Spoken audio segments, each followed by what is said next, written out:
আজ আমার সন্তান আমাকে পরিচয় দিতে দ্বিধাবোধ করছে, বিভিন্ন অফিসের পাড়ায় পাড়ায় ঘুরছে, ওর জন্য একটা চাকরি নেই। বিচারটাই সঠিক হয়নি, আমরা ষড়যন্ত্রের শিকার। আমি বড়ইবাড়িতে যুদ্ধ করেছি, তখন আমি ছিলাম পাথরের চর ক্যাম্পে। আমার পার্শ্ববর্তী ক্যাম্প মাত্র 1 কিলোমিটার দূরে। আমাদের অনেক মানুষের সেখানে প্রাণহানি হয়েছে, ভারতের শত শত লোকের প্রাণহানি হয়েছে, কিন্তু বিনিময় কি পেলাম? আমি পেলাম বিদ্রোহী তকমা।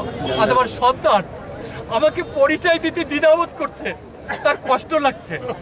আমার সন্তানকে আমি অনেক কষ্ট করে সফটওয়্যার ইঞ্জিনিয়ার বানাইছি, ও ধারে ধারে ঘুরে বেড়াচ্ছে, বিভিন্ন অফিসের পাড়ায় পাড়ায় ঘুরছে, ওর জন্য একটা চাকরি নেই, চাকরি মিলতেছে না। বিদ্রোহের পোলা সব জায়গায় চূড়ান্ত হয়ে আসে, যখনই সিলেকশনের পর্যায়ে আসে, শুনে যে ও বিডিআরের ছেলে, তখন তাকে বার করে দিচ্ছে, দূর দূর করে তাড়িয়ে দিচ্ছে। আমার সন্তান আমাকে প্রশ্ন করছে, বাবা কি চাকরি করলে যা তোমার নাম বলতে পারি না, তুমি কেন এই চাকরি করলে, কি দিলে আমাদেরকে? বিদ্রোহের সন্তান। আমি আপনাদের মাধ্যমে 18 কোটি মানুষকে কিছু বার্তা জানাতে চাই। আমাদের বাহিনীতে ছিল একটা বাংলার বীর সৈনিক, যারা 56,000 বর্গ কিলোমিটার জায়গা তারা প্রহারা দিয়েছে এই দেশের বেড়া।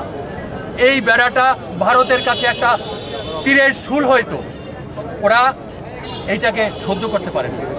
আমাদের নিচ্ছিন্ন করার জন্য কোনো একটা পরিকল্পনায় বিডিআর বাহিনীকে ধ্বংস করে দিয়েছে।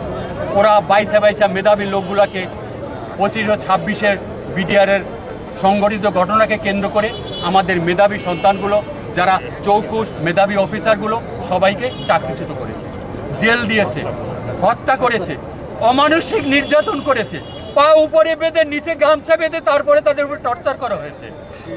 মানুষ হয়তো অনেকে জানে না আমাদের জীবনের উপর কত বড় কষ্ট হয়ে গেছে। আমরা সম্পূর্ণ নিরপরাধ, এটা একটা পরিকল্পিত আজ্ঞাবহ সরকার কাউকে খুশি করার জন্য তাদের নিজেদের হত্যাকাণ্ডটা আমাদের একটা ক্ষুদ্র বাহিনী, আমরা নিম্নবিত্ত মধ্যবিত্ত ফ্যামিলি থেকে উঠে আসছি, আমাদের উপরে চাপিয়ে দিয়েছে। ওরা জানে যে আমরা কথা বলতে পারবো না। এই স্বাধীন দেশে বাস করে আজ 16 বছর ধরে আমাদের মুখে কষ্টেপ লাগিয়ে দেওয়া হয়েছে, আমাদের জবানকে বন্ধ করে দেওয়া হয়েছে। দুর্ভাগ্য, আজ থেকে 15 দিন আগেও আমরা বুঝতে পারি না যে আমি আমার স্বাধীন দেশে বাস করছি। এখন আমার কথা বলার একটা সুযোগ হয়েছে, তাই আপনাদের মতো সাংবাদিক সামনে আমরা কথা বলতে পারছি। আমি বিডিআর সদস্য, আমাদের তৎকালীন সময়ে ষড়যন্ত্রে যে ঘটনাটা ঘটছে, সেই ষড়যন্ত্রের প্রেক্ষিতে আমাদের এই 18,520 জন লোককে চাকরিচ্যুত করা হয়েছে।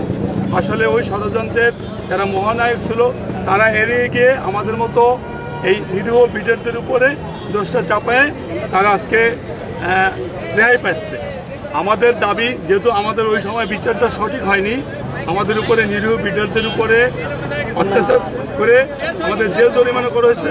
আমরা যেহেতু বিডিআর এই বিচারটাই সঠিক হয়নি, এটা আসলে অভ্যন্তরীণ মিডিয়া, আন্তর্জাতিক মিডিয়া এবং বর্তমান উপদেষ্টা আদিলুর রহমান স্যারকে আমি বৃদ্ধি দিয়ে বলবো, তিনি এইটা নিয়ে যে কথাগুলো বলছেন তৎকালীন সময় মিডিয়ার কাছে, পরবর্তীতে প্রেক্ষাপটে তার এই দেশ ছাড়তে বাধ্য হয়েছে আমাদের বিষয় নিয়ে।